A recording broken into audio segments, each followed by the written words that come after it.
जय भीम जय भारत। मी मिलिंद विष्णू साबळे, आंतरराष्ट्रीय मानवाधिकार आणि मीडिया संघटन महाराष्ट्र राज्य प्रभारी व डॉक्टर आंबेडकर राष्ट्रीय मंच महाराष्ट्र राज्य अध्यक्ष, IHOM मीडिया फेडरेशन महाराष्ट्राचे अध्यक्ष व नवनियुक्त पक्ष अमन समाज पार्टी महाराष्ट्राचे अध्यक्ष यांच्या वतीने आज महाराष्ट्राचे मुख्यमंत्री, महाराष्ट्राचे गृहमंत्री, सांगली जिल्ह्याचे पालकमंत्री व आमचे सांगली जिल्ह्याचे जिल्हाधिकारी आणि आमच्या सांगलीचे पोलीस अधीक्षक व आमच्या सांगलीचे मान्य आयुक्त या सर्वांना प्रशासकीय अधिकाऱ्यांना विनंती करत आहे की सध्या सांगली जिल्ह्याची परिस्थिती बेकार होत चाललेली आहे, असे दिसत आहे। सांगली जिल्ह्यामध्ये गुंडागर्दीचे प्रमाण मोठ्या प्रमाणात वाढलेले आहे। त्यामुळे सांगली जिल्ह्यामध्ये सध्या भयमुक्त वातावरण निर्माण करणे गरजेचे आहे। सध्या भीतीचे वातावरण तयार झालेले आहे।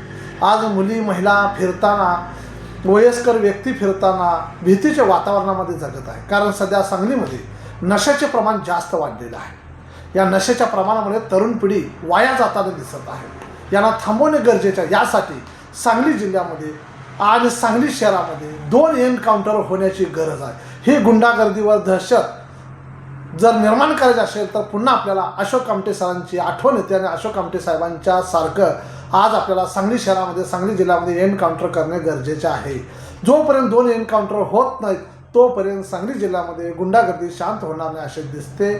म्हणून जनतेच्या विकासासाठी, जनतेच्या सुरक्षेसाठी सर्व प्रशासकीय वर्गांना मी आमच्या संघटनेच्या वतीने विनंती करत आहोत की आपण ताबडतोब आमच्या मागणीचा, आमच्या निवेदनाचा विचार करावा आणि एन्काउंटर करण्यासाठी आणि गुंडागर्दीसाठी आणि नशा करणाऱ्या तरुण पिढींना, नशा देणाऱ्या, नशा करणाऱ्या व्यक्तींना धडा शिकवण्यासाठी आज काळाची गरज आहे। आमची मागणी मान्य करावी हीच आशा व्यक्त करतो। थांबतो। जय हिंद, जय भारत, जय संविधान।